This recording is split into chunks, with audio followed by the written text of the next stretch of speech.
Good morning, everyone. This is Emily from Grammy's Garden.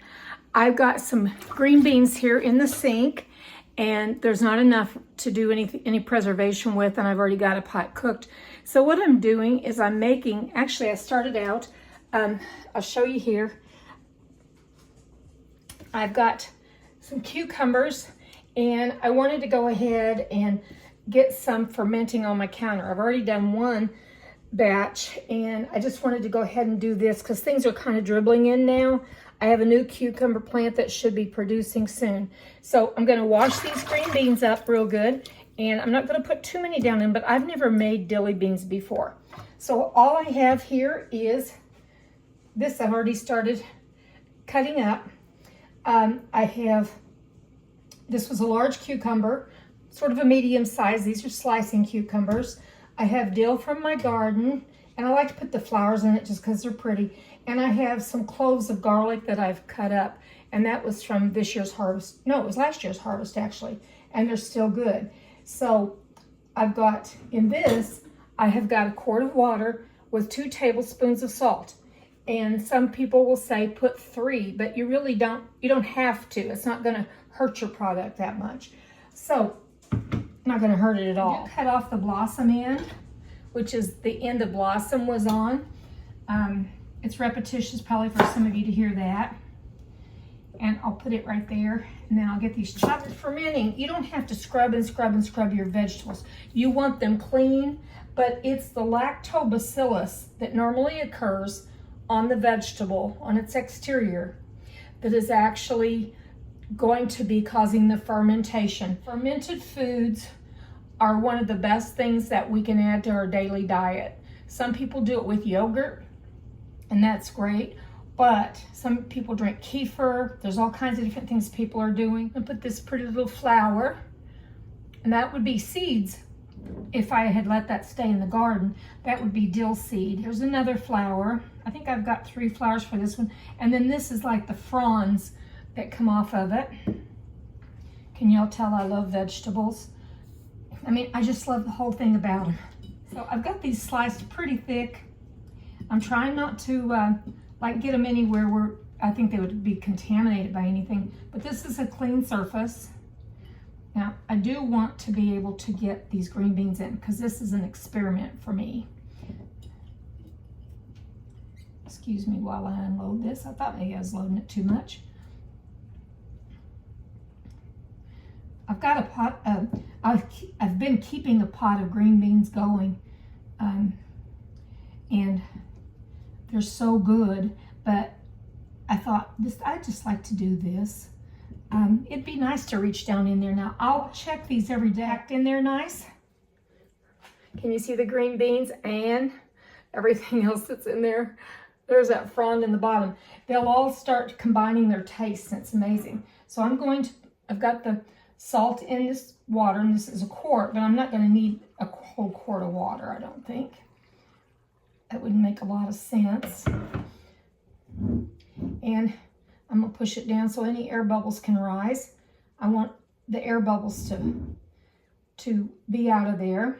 All right, I'm going to put this weight. Now, if you don't have anything like this, just get a small Ziploc bag, fill it with nice clean water, and just set it right on the top of it. And then this thing looks like a baby's nipple to me. It's got a little X at the top. And what it does is it allows the gases to escape as it's fermenting. Now, I set mine, I tighten that. If I was using just a regular lid, excuse me, I'm gonna get one real quick. I got one right over here. This is the lid that actually came on this jar. I use all kinds of like molasses jars and stuff to do a lot of my fermentation with. If you were using this or a flat and a ring on this, you just want to be sure it's not too tight because you want air to escape. So you would just screw it down enough, but air could get through if it needed to. And it will start within almost a day. You'll be able to look and bubbles will start rising, and you'll be glad that well, y'all, my phone kicked off on me. So I'm doing this with my iPhone. So there you have it.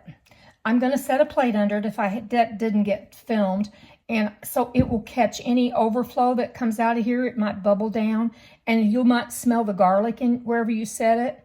I like to set it in a fairly cool, dark place. That's how you ferment, let's see, beans, green beans, and cucumbers. Have a great day. Hi everybody, this is day 5 of my fermenting the garlic, the pickle slices or cucumber slices, and I'm gonna get a fork out of the drawer here. I've already taste tested them, but I'm gonna let you see how crunchy these can be. These are ready to go in the refrigerator, and yours may take a little longer, and I want you to see this cloudiness here. That's totally normal when you're fermenting. Don't worry about that. That's just part of what's going on. That's part of the fermentation. So I'm gonna bite this into this. So what I recommend is that about day 3, you check them and see. I determined that these were ready for me to put in the refrigerator is how they tasted to me. And I want a certain tanginess in a pickle. And I tested a green bean and it's really good. I've never done those before, as I told you all. I really liked them. So the garlicky taste is throughout and it's affecting everything and it's delicious. And I'll eat a clove of garlic. If I feel my immune system's a little challenged, I'll get a clove of this, or I'll get a clove of, I'll get in my cabinet right here. I keep this. This is garlic with raw honey, and it's fermented.